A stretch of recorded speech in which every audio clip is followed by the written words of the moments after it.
ಆಗಿದ್ದು 3 ಮದುವೆ, ಮಾಡಿದ್ದು 1.25 ಕೋಟಿ ರೂಪಾಯಿ ಲೂಟಿ. ಶ್ರೀಮಂತ ಹುಡುಗರನ್ನೇ ಟಾರ್ಗೆಟ್ ಮಾಡ್ತಿದ್ದಂತ ಸುಂದರಿ ಈಕೆ ಮದುವೆಯನ್ನೇ ಬಿಸ್ನೆಸ್ ಆಗಿ ಮಾಡಿಕೊಂಡು ಶ್ರೀಮಂತ ಮಕ್ಕಳಿಗೆ ಪಂಗನಾಮವನ್ನ ಹಾಕ್ತಾ ಇದ್ರು. ಉದ್ಯಮಿ ಸಾಫ್ಟ್ವೇರ್ ಇಂಜಿನಿಯರ್ಗೆ ಸೀಮಾ ಪಂಗನಾಮವನ್ನ ಹಾಕಿದ್ದಾರೆ. ಸುಳ್ಳು ಕೇಸ್ ಹಾಕಿ ಹಣ ಪೀಕ್ತಾ ಇದ್ದಂತಹ ಮಾಯಾಂಗನೆ ಸೀಮಾ ಉತ್ತರಾಖಂಡದಲ್ಲಿ ಕಿಲಾಡಿ ಲೇಡಿ ಸೀಮಾ ಪೊಲೀಸರ ವಶಕ್ಕೆ ಸಿಕ್ಕಿದ್ದಾರೆ. ಹೆಚ್ಚಿನ ಮಾಹಿತಿ ನೀಡ್ತಾರೆ ನಮ್ಮ ಪ್ರತಿನಿಧಿ ಚಂದ್ರಮೋಹನ್. ದೂರವಾಣಿ ಸಂಪರ್ಕಕ್ಕೆ ಸಿಕ್ಕಿದ್ದಾರೆ. ಚಂದ್ರಮೋಹನ್, ನೋಡ್ತಾ ಇದ್ದೀವಿ, ಈಗ ಪೊಲೀಸರ ಅತಿಥಿಯಾಗಿದ್ದಾರೆ ಈ ಕಿಲಾಡಿ ಸೀಮಾ. ಶ್ರೀಮಂತರ ಹುಡುಗರಿಗೆ ಬಲೆ ಬೀಸ್ತಾ ಇದ್ರು ಅನ್ನೋ ಒಂದು ಮಾಹಿತಿ. ಚಂದ್ರಮೋಹನ್.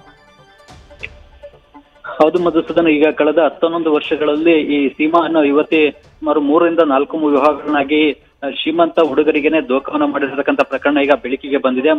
ಮೂಲತಃ ಈಕೆ ಉತ್ತರಾಖಂಡ್ ರಾಜ್ಯದವಳು. ಮ್ಯಾಟ್ರಿಮೋನಿಯಲ್ ವೆಬ್ಸೈಟ್ಗಳಲ್ಲಿ ತನ್ನ ಪ್ರೊಫೈಲ್ ಅನ್ನ ಅಪ್ಲೋಡ್ ಅನ್ನ ಮಾಡಿದ್ಲು. ಅಲ್ಲಿ ಶ್ರೀಮಂತ ಹುಡುಗರು ಸಿಕ್ಕಿದ್ರೆ ಮದುವೆ ಆಗ್ತಾ ಇದ್ಲು. ಅದಾದ ಬಳಿಕ ಅವರೊಂದಿಗೆ 3-4 ತಿಂಗಳಷ್ಟೇ ಸಂಸಾರವನ್ನ ಮಾಡೋದು. ಅದಾದ ಬಳಿಕ ಅವ್ರ ವಿರುದ್ಧ ಕಾನೂನನ್ನ ದುರ್ಬಳಕೆ ಮಾಡಿಕೊಂಡು ಕೌಟುಂಬಿಕ ದೌರ್ಜನ್ಯ ಕೇಸು, ವರದಕ್ಷಿಣೆ ಕಿರುಕುಳ ಕೇಸ್ಗಳನ್ನ ದಾಖಲಿಸೋದು.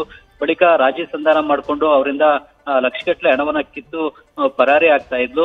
ಇದೇ ರೀತಿಯಲ್ಲಿ ಆಗ್ರಾದಲ್ಲಿ 2013ರಲ್ಲಿ ಒಬ್ಬ ವ್ಯಕ್ತಿಯ ಜೊತೆ ವಿವಾಹನ ಆಗಿದ್ದಾಳೆ. ಅವರಿಂದಲೂ ಕೂಡ ಅವರ ಮೇಲೆ ಸುಳ್ಳು ಕೇಸನ್ನ ಹಾಕಿ ರಾಜಿ ಸಂಧಾನ ಮಾಡಿಕೊಂಡು 75 ಲಕ್ಷ ರೂಪಾಯಿ ಹಣವನ್ನ ಕಿತ್ಕೊಂಡು ಪರಾರಿ ಆಗಿದ್ಲು. ಅದಾದ ಬಳಿಕ ಗುರುಗ್ರಾಮದ ಸಾಫ್ಟ್ವೇರ್ ಇಂಜಿನಿಯರ್ ಒಬ್ಬರನ್ನ ಈಕೆ ಮದುವೆ ಆಗಿದ್ಲು. ಸಾಫ್ಟ್ವೇರ್ ಇಂಜಿನಿಯರ್ ವಿರುದ್ಧವೂ ಕೂಡ ಸುಳ್ಳು ಕೇಸನ್ನ ಹಾಕಿ ಸುಮಾರು 10 ಲಕ್ಷ ರೂಪಾಯಿ ಹಣವನ್ನ ಕಿತ್ಕೊಂಡು ಪರಾರಿ ಆಗಿದ್ಲು. ಇದಾದ ಬಳಿಕ ಈಗ ಮತ್ತೊಮ್ಮೆ 3ನೇ ಬಾರಿಗೆ ರಾಜಸ್ಥಾನದ ಜೈಪುರದಲ್ಲೂ ಕೂಡ ಒಬ್ಬ ವ್ಯಕ್ತಿಯನ್ನು ವಿವಾಹ ಆಗಿದ್ದಾರೆ. ಆ ವಿವಾಹವಾದ ಬಳಿಕ ಕೇವಲ 3-4 ತಿಂಗಳು ಮಾತ್ರನೇ ಆ ವ್ಯಕ್ತಿಯ ಜೊತೆಗಿದ್ದು ಬಳಿಕ ಅವರ ಮನೆಯಲ್ಲಿದ್ದಂತಹ ಚಿನ್ನಾಭರಣ, ನಗದು ಹಣವನ್ನೇ ದೋಚಿಕೊಂಡು ಈಕೆ ಪರಾರಿ ಆಗಿದ್ದು. ರಾಜಸ್ಥಾನದ ಜೈಪುರದ ವ್ಯಕ್ತಿ ಈಕೆ ವಿರುದ್ಧ ದೂರನ್ನ ಕೊಟ್ಟಿದ್ರು.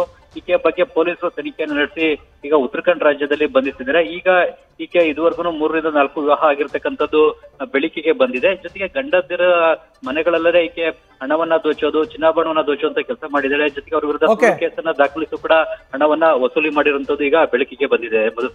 ಧನ್ಯವಾದ ಚಂದ್ರಮೋಹನ್ ನಿಮ್ಮ ಮಾಹಿತಿಗೆ. ನ್ಯೂಸ್ ಫಸ್ಟ್ ನಿರ್ಭೀತಿಯಿಂದ ನಿಮ್ಮ ಪರವಾಗಿ.